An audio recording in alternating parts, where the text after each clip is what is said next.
Hey, it's Mazzy, and thanks for sitting in again.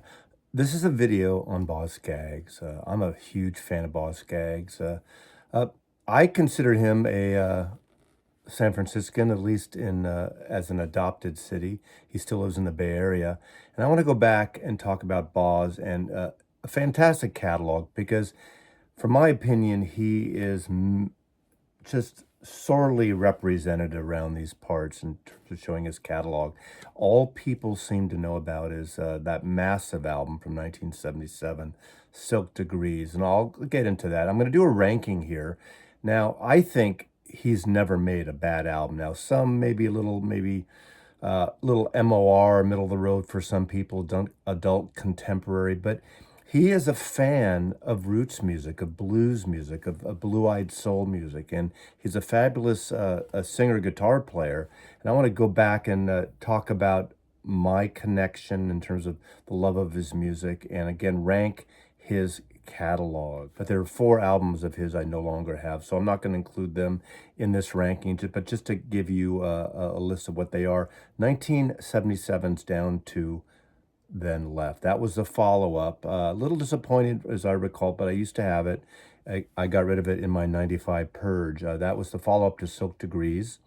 Then there's 1988's Other Roads. That was his big comeback that, again, was, I think, a little too safe.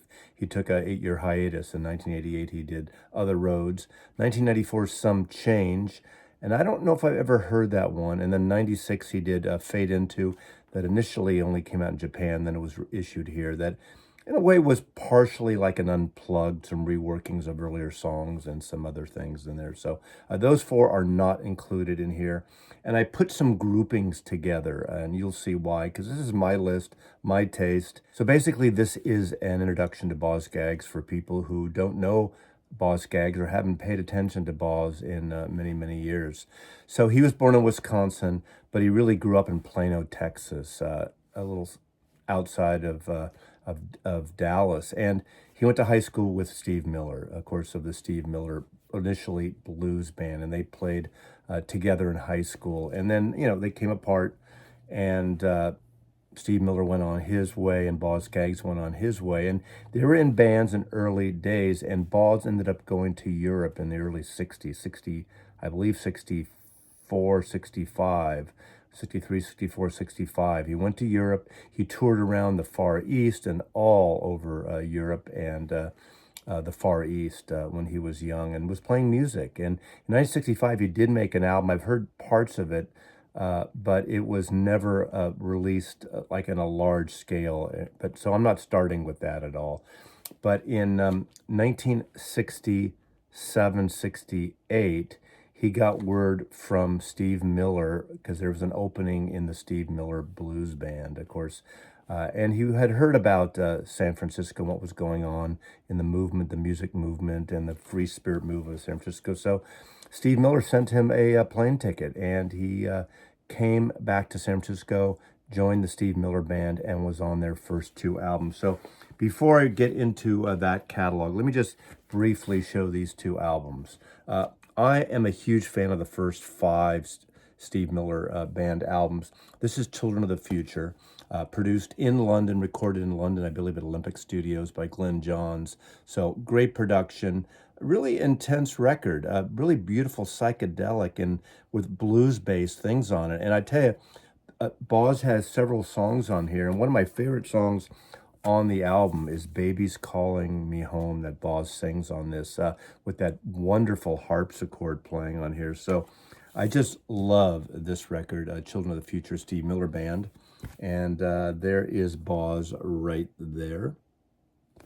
In a way, he really didn't fit in the whole psychedelic scene musically, but we'll get into that, what his influences really were. Then, of course, this fabulous album, Sailor, their second album, and there is Boz Scaggs with that lovely guitar there. Look at that. Look at that. Here's a better picture of it. This is a UK edition. EMI Capital UK edition. Now, this is a wonderful record. The last two songs, Overdrive, incredible, upbeat song. Listen to that song, find it, listen to it. And Diamond Dance Romance, written by Boz. He collaborated on some other things on here too, but what a great thing. And I think he was only in the Steve Miller Band 18 months tops, give or take. And then it was a split of differences of musical tastes, and he went on his own and became a solo artist. And as I do the ranking, I'll kind of explain that. I'm not going to do a full history on Boz, but I'm a huge fan. So in essence, I have 11 rankings here, going from 11 to 1. Two of them are I grouped several records together, and I'll tell you why when I get into it. And I don't think he's ever made, as I said earlier, a bad album. Again, some are weaker than others, but I think it's a really wonderful catalog to dive into. He's definitely a blue-eyed soul artist. I wouldn't call him a real funky artist, but there are some records that have a little more of the intensity of soul music, some beautiful blues ballads. He's done some songbook things, and what's great about his songbook things that I'll get into, they're not as overproduced, they're not in that Rod Stewart vein of the songbooks. But then again, he didn't sell as well as those, but they're great. They're more on the jazzy side of things and just beautifully arranged. He is the real deal in terms of his soulness and his blues DNA and his interest in music. And he's a really modest fellow. I've got the chance of meeting him twice. Once when I was in college, San Francisco State, I had a recording class, and he came to talk to the class. I think there were 15 people in the class, so it wasn't a one-on-one, but he was very generous with his time. This must have been around 1974, I would say, or 5. Really generous and really wonderful. And then years later, I'd say about maybe a dozen years ago, I would see him kind of semi-regularly since he lived in San Francisco at one of my favorite restaurants called Delfina in the Mission. And we both would sit at the counter, and I would see him when I was in there, recognize him. One time he came in and he happened to sit next to me at the counter bar where you eat, and he had crutches. So I guess he had some, I don't know if he had leg work done or broke a bone or fractured something. And we chatted briefly about that. And I will show here, I have a platinum record for Silk Degrees, because when I was in the record business, our retail chain, I did this display contest, and from Columbia Records, I won first place on the West Coast, and I was awarded this. They would give these kind of supplemental gold and silver records and platinum records out to DJs and radio stations and record people that sort of help make a record popular. So that's the introduction to Boz Scaggs. So I'm going to start out here with a record from 1980, and this is the last record he did before he went on a self-exile. It took a break. I think originally it was going to be a 6-month break, and it became 8 years.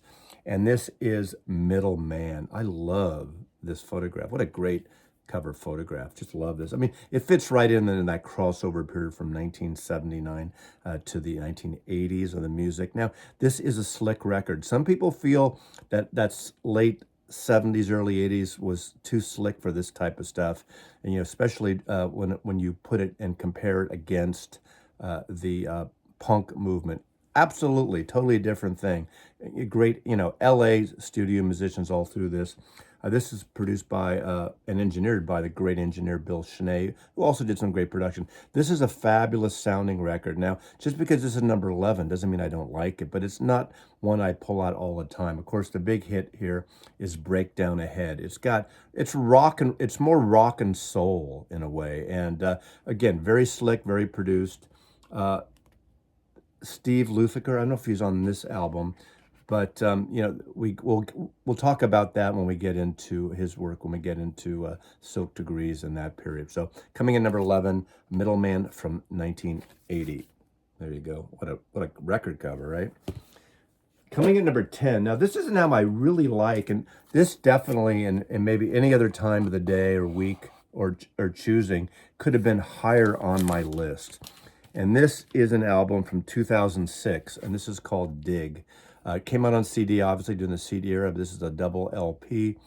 And this is the only album that's very in a different, it's a little bit, I want to throw in the word hip hop, but it's not a hip hop album, but it has some of those recording effects of samples a little bit, but it does have a soulful sound to it, a very urban soulful sound to it, and he does it really well. Boz Scaggs has the funk, he has the guitar playing, but interestingly enough, even though I love his blues guitar playing, on most of his albums, he brings in another guitar player, maybe someone who exceeds the quality of his playing, but I love his playing. I love his voice. Now, his voice is something that people either get or they don't get, but I think it really works. Sometimes it's thin, but there's a soothness to it that I think is really beautiful.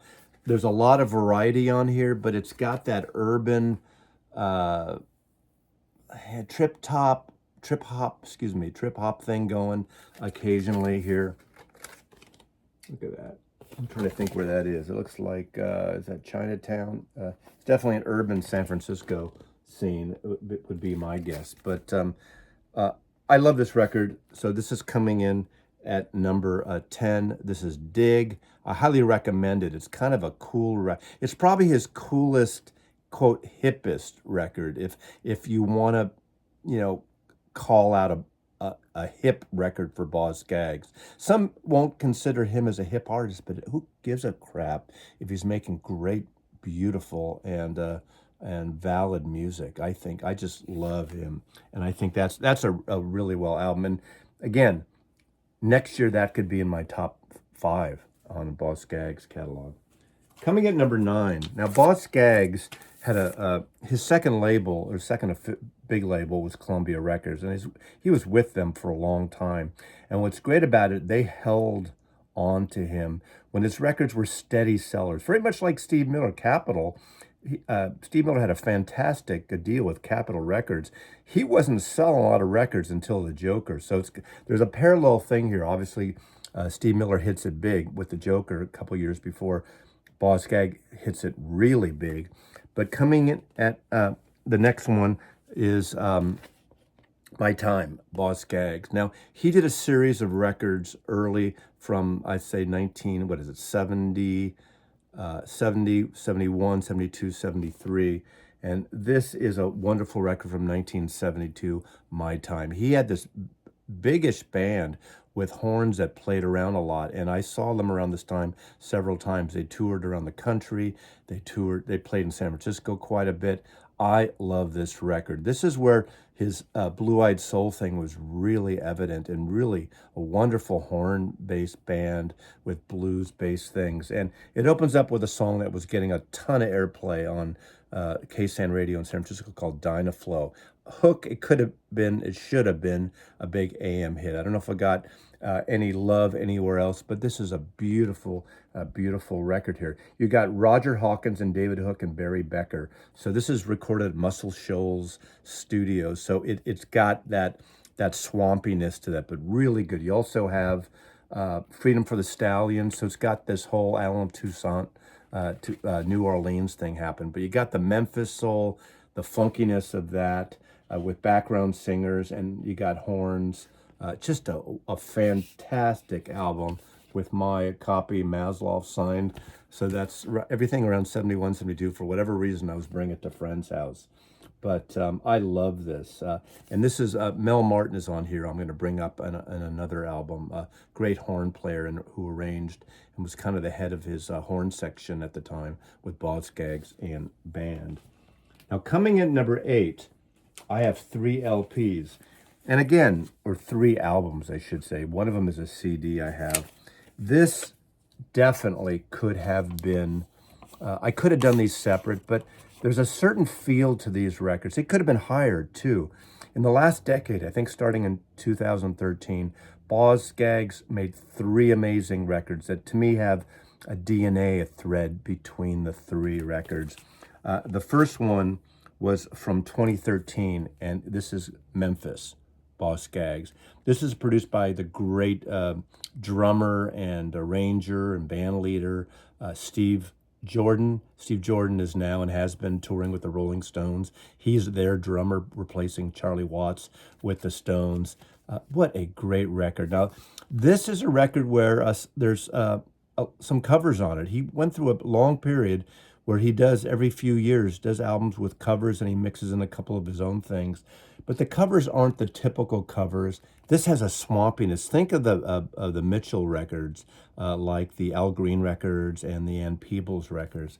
This has songs like Gone Baby Gone, Rainy Night in Georgia, Cadillac Walk, that great kind of swampy doo-woppy song by Mink DeVille. I just love that. Karina Karina, song so many people, including Dylan and others, have done. But Dry Spell, Can I Change My Mind, Love on a Two-Way Street. So there's a slow, just slow cooking funkiness on this record. And this is part of 3 records, again, that I'm going to show you. So this one from 2013, this one from 2015, also produced by Steve Jordan. This is a Full to Care. Now, let me just say this. There's 2 records here that I would love to have on vinyl, but this one exceeds $100, $150 now on vinyl. So if you're watching Boz and the label, 429 Records, I think this might be a self-produced, I'm not quite sure. But let's get this back on vinyl, because I think that's a little high for it, coming out in 2013, but that's what it is.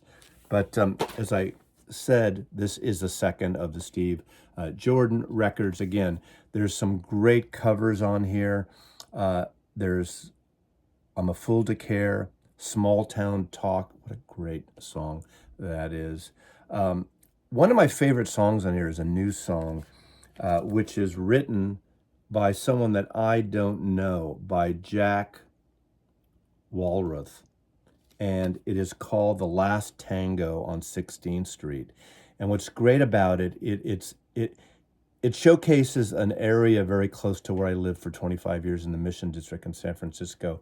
He talks about 16th Street from Dolores to Treat. That's The Last Tango on 16th Street. This is this area that goes from Dolores Park through the Mission, right, the heart of Mission Street, where the BART station is, where it's it's like a carnival sometimes, where you got street people and cafes and bars and taquerias, and you get the good, bad, and the ugly of the urban San Francisco scene, but the great explosion and the great mix of the Latin community in San Francisco, with artists and troubadours and tourists coming through, going up to Treat Street, going up towards the other end of it. And if you ever get a chance to take that walk, it's a wonderful experience, some of the best weather in San Francisco. So just hearing him sing this song with this tango arrangement is just stunningly beautiful. On here, there's a great duet with Bonnie Raitt, and an interesting cover that closes out with Whispering Pines, the song by the band, and he does a duet with Lucinda Williams on here. But this is a second of these 3. And the third, it's very much along the lines of those 2, but this one is self-produced by Boz Scaggs. And this is the last record he's put out so far.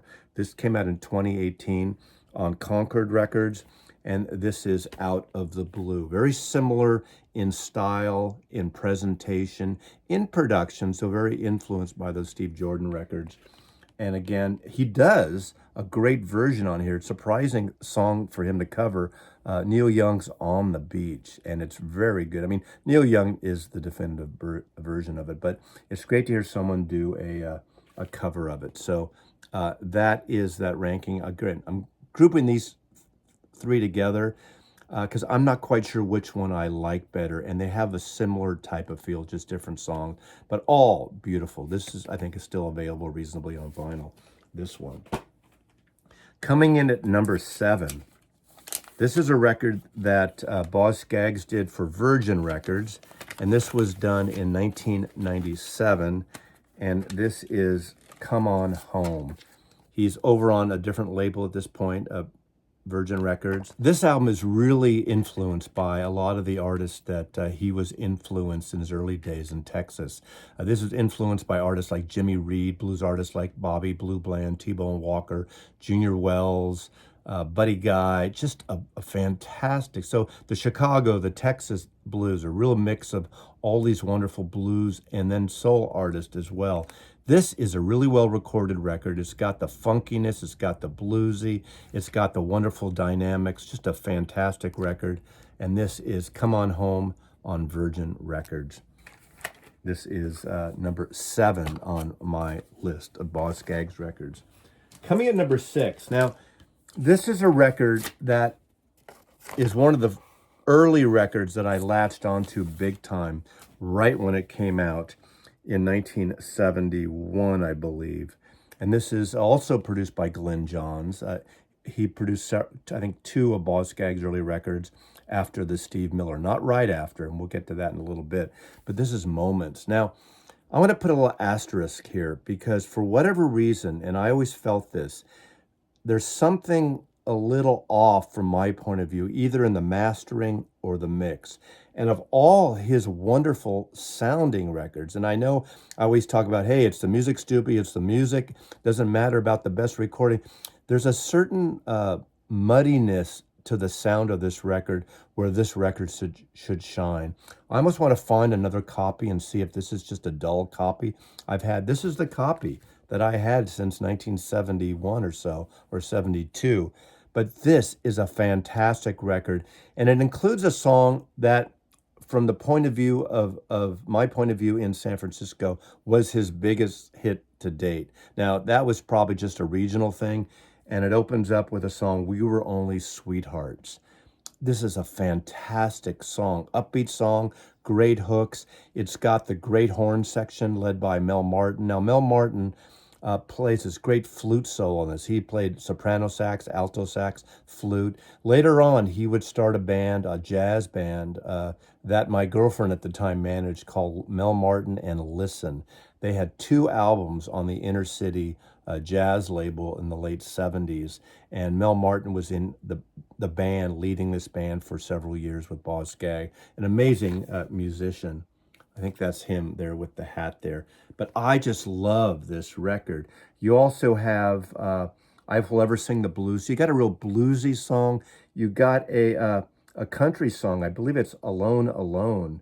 That's really good. So you got the blues, you got the country thing. I remember years ago reading or hearing an interview that he really wasn't a fan of country music early on, or the pedal steel, until Dylan did it. And then he uses some country roots in some of his early albums as well, mixes in with that country soul, with the soul music. But this is an album that, oh, please, someone take this record and get the master tapes if they're available, remix it or remaster it. It's such a wonderful record. Number 6 for me here. I would probably have this in my top 3 if it sounded better. Now, again, that's not the reason to bring it lower. It's still a fantastic record musically, but that's the one thing that just takes a few notches down for me. Boz Scaggs Moments on Columbia Records. Coming in number 5, here again, I'm mixing 2 records. I'm putting 2 records on the list. These 2. This is Speak Low and But Beautiful. These are the 2 records, and I only have them on CD. I believe this one, again, is another one that I believe this is $100 or $200 in terms of a vinyl version. This I need to get on vinyl. I think it's available regularly, But Beautiful. These are his 2 songbook records. Now, But Beautiful, I think, is the first. So in a way, these are a pair that really fit together well. These have the more familiar songs to most people. What's New, Never Let Me Go, How Long Has This Been Going On, A Sophisticated Lady, the great Duke Ellington song. You got But Beautiful, The Heart, Rogers and Hart, Bewitched, Bothered and Bewildered. So for all we know, this is a fantastic album, and it's a small group jazz recording. Beautiful recording, beautiful bass on this. I love this record, very intimate record. But of the 2, I think I like this one the best. But they're both really great records. What's great about this one, Speak Low, this has the songbook stuff, but the songs that are more, they're less familiar. than But Beautiful. You have songs like Invitation, She Was Good to Me, Speak Low, I Wish I Knew. Some of these songs, when I played them, they're very familiar to me, but they're not the normal songs you always hear by Ella Fitzgerald and Frank Sinatra. These are the, second tier, but not any less. There's some beautiful piano playing on here by this guy who co-produced it with him. There's Boz there on this period. This is the Mature album. This is a great late night cocktail album produced by Boz Scaggs and Gil Goldstein. I'm not familiar with Gil, but he plays piano, Rhodes, Wurlitzer, and accordion on here. And in a way, he channels Bill Evans. This is a jazz songbook album that would be something that Bill Evans might do, maybe like with the Tony Bennett, for instance, or something. It has that. There are some light strings on it. Beautiful bass. This is a wonderfully recorded album, recorded mostly, I believe, at Skywalker Ranch, Lucas's ranch in Marin County, and I think he's part of Boz's studio. So it's an incredibly recorded record, but again, a record that is not easily accessible on vinyl. I want to get it on vinyl someday, so I need to get this. But this is a really, really wonderful record. Number 5, Speak Low and But Beautiful, the 2 songbook records by Boz Scaggs. Coming in at number 4, Boz Gags and Band. Out of the 3 Columbia records on Time, Moments, and this of the band period, which I consider his own band period, this is my favorite. This is really well recorded. It sounds great. Produced by Glenn Johns, with some of it produced by Boz Scaggs. Monkey Time. It's a funky, soulful record. The horn arrangements on the build-up of these blues songs, it's just really great. And a lot of these Boz records, this period, are pretty reasonable in the used bins in terms of getting them. But I'd say the 3, this one sounds great. You have Running Blue, Here to Stay, Nothing Will Take Your Place, You're So Good. Just every song on this record is really well recorded. You got this big band. You got David Brown on bass, Boz Scaggs, George Raines on drums. Again, Mel Martin, tenor, saxophone, on and on and on. You got Chapito Arias and Michael Carabella on conga and percussion from Santana's band. Just a wonderful, wonderful record. Mostly recorded in LA and in London. Boz Scaggs and Band coming in at number 4. Ranking Boz Scaggs coming in at number 3. After, 6 albums, 7 albums, Boz Scaggs does the one that breaks the bank, that breaks the hits, that hits the top of the charts. Silk Degrees, 1977. Cover photograph by Moishe Braca. I love this cover shot. You might be familiar with his work. There's a lot of other album covers he's done around this period. He was one of the hot celebrity portrait photographers. This is an album that if you've never heard the name Boz Scaggs, you've heard songs from this album. 3 massive hits. This is one of those albums around this time, along with Fleetwood Mac Rumors, along with Hotel California, Frampton Comes Alive, is one of those big, big, super albums. Some people love it. Some people get a little turned off because it's that slick LA thing going. And it is. It's a plethora of studio musicians on here. It's basically the early kind of formations of partially of Toto. I am not a fan of that slickness of Toto. They were huge after this. But you got David Paich on keyboards, Jeff Porcaro on drums, David Hungate on bass, David Takeda and Louis Shelton on guitars here. This is a blue-eyed soul, dancey, semi-pre-disco masterpiece. Now, whatever you think about it, that it's too slick for you because this was coming out when punk was, it was the antithesis of punk music. It was everything against what, people into punk and that minimal thing, out-of-tune guitars and noisy, not as slick records. And I understand that. I was there too, but I loved this record when it came out. But you have, What Can I Say, that great background vocals. You have a song called Georgia, Jump Street.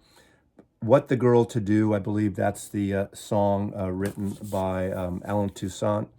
also Harbor Lights, but Lowdown, It's Over, and Lido Shuffle are the song. The bass playing, the opening of that, there's a funkiness to that, is so good. This is a masterpiece of an album. You may think it was too slick for you, but you can't deny how great this record is, how great it sounds. In a way, this is his Thriller. I mean, it's like that. Now, you may be burnt out on Thriller. I get it. I've been there. I've been burnt out on this. I couldn't listen to this for years. But this is an amazing album. Number 3 for me because yeah, it couldn't be any lower. Are there other records I'd pull out from Balls more than this? Absolutely. Some lower on the list. Those But Beautiful, the songbook records, the Swampy record, Dig. I like those records. They're easier for me to listen to, but when I want something and to get upbeat, I slam this record, and it's an incredible record. So number 3, Silk Degrees. You can't deny how great it is, and all of a sudden it changed the trajectory of Boz Scaggs' career and like lifted him up to play larger venues, get better gear, and just have this massive, massive thing. Now, I have 2 more to go, number 2 and number 1, and I went back and forth. This number 2 could have been my number 1, definitely, but I put it number 2 this time after listening to the last 2 weeks. I've been listening to a ton of all the Boz Scaggs records, and this is my number 2 record, and this is his self-titled debut, official debut at least, on Atlantic Records, and this is 1969. This is produced by Jan Wenner of Rolling Stone. They were neighbors.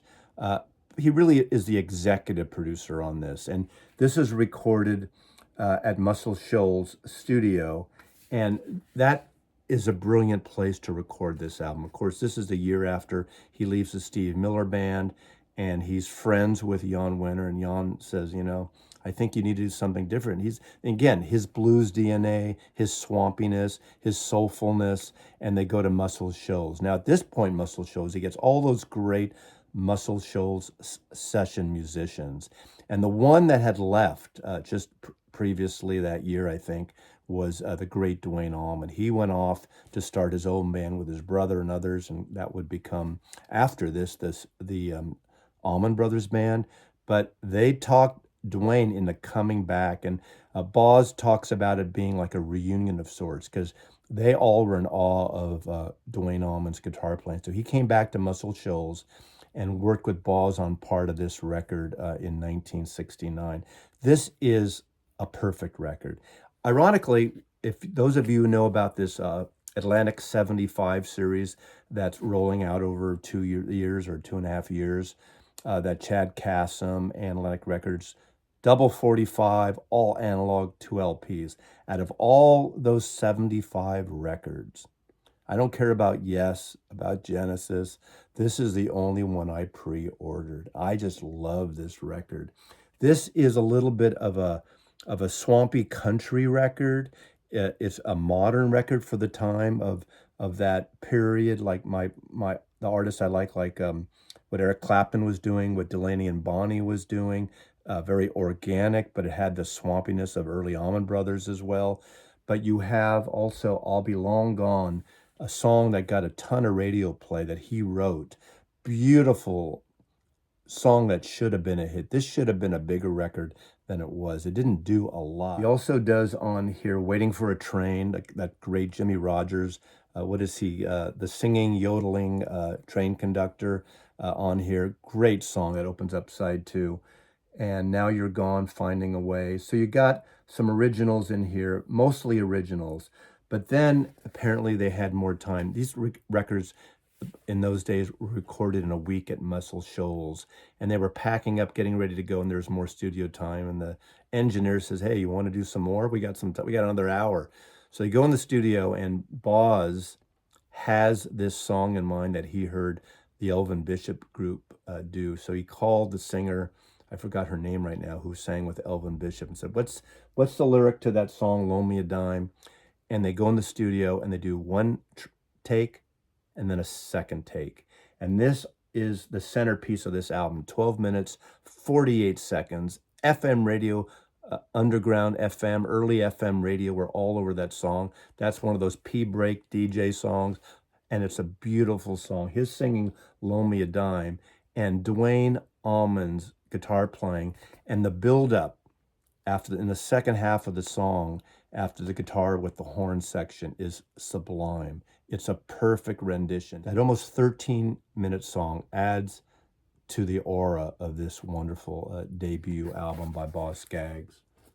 That famous, there he is right there, all natural, Dwayne Allman, and all these wonderful musicians here on this album. And again, I tell you, order this from Chad Cassim and tell him Mazzy sent you. That would be something. In the notes, if you can put notes, go to Analog Productions, Acoustic Sounds, and order this and say, order this because Mazzy told me to on double 45. Otherwise, you can find this fairly inexpensive in the used bins, and it's a really great sounding record. So I'm looking forward to this. So that means number one. And again, I told you I could have gone back and forth with those two. Number one from 1974, Silk Degrees. This is the first original cover Annie Leibovitz photographed. Not a fan of this cover, but this record really changed. This is the album just prior to Silk Degrees. And this, again, changed the direction slightly. He got rid of his band. You know, I think there was a period of being stagnant with that band. Whatever the reason was, he goes in and puts this together. And this is produced by Johnny Bristol, a great arranger, producer, writer, for Motown Records. And this is the closest he has to the Philly soul sound, though. This is a wonderful record. So after this, Boz Scaggs did this black tie optional concert at the Paramount Theater, this beautiful, ornate, just refurbished, gigantic movie palace at one point in Oakland, California. And it was a black tie optional in 1974. I went to that show with my girlfriend at the time. It was just so good. He had the orchestra, the blues sing, the background singers, did a lot of stuff from this, and it's obviously his best hits. That turned things around for Boz Scaggs, at least incrementally. It was just an amazing show. They changed the cover. This is the poster for that show in 1974. In 1977, they changed the cover after Silk Degrees became a hit. This started selling more. This is the Blue-Eyed Soul record. The songs on here are lush. They're beautiful. They're soulful. They're funky. They're more on the soul side than on the blues side, yet there are some blues things. You Make It So Hard to Say No, a great upbeat hook that Boz Scaggs wrote. Slow Dancer, a song co-written with G. Daly by Boz Scaggs. To me, that is a wonderful, couple song. What a romantic, schmaltzy, great title song. Angel Lady by Johnny Bristol, also. A song There Is Someone Else by Boz Scaggs, ending up side one with this great funky rendition of Alan Toussaint's Hercules. Must Be Hercules. Funky as hell on this. Pain of Love, again, a beautiful, soulful, upbeat masterpiece, Pain and Love. Sail On, White Mood, another Johnny Bristol song that's almost like a power ballad and just very uplifting here. Let It Happen, Boz Scaggs. I Got Your Number. Now, that's the funkiest song on here. It's really well recorded, amazingly arranged. Hooking up with Johnny Bristol here was brilliance at the time. Wonderful. Agreed. It got a slickness to it, but to me, the slickness of this I like much more than Silk Degrees. So this is one funky record, and Take It for Granted is the sort of a ballad that closes out the record. So my number one record at this point right now, and it's very opposite of that self-titled Memphis debut album or the Muscle Shoals album, but this is Silk Degrees, promo copy, Silk Degrees, Boz Scaggs. An amazing catalog, someone who I think gets forgotten too easily, but you could dip your toes in places and it can be really rewarding. Boz Scaggs, who still lives in the San Francisco Bay Area, his adopted home for the last 50 plus years. So thanks for watching. Mazzy loves you.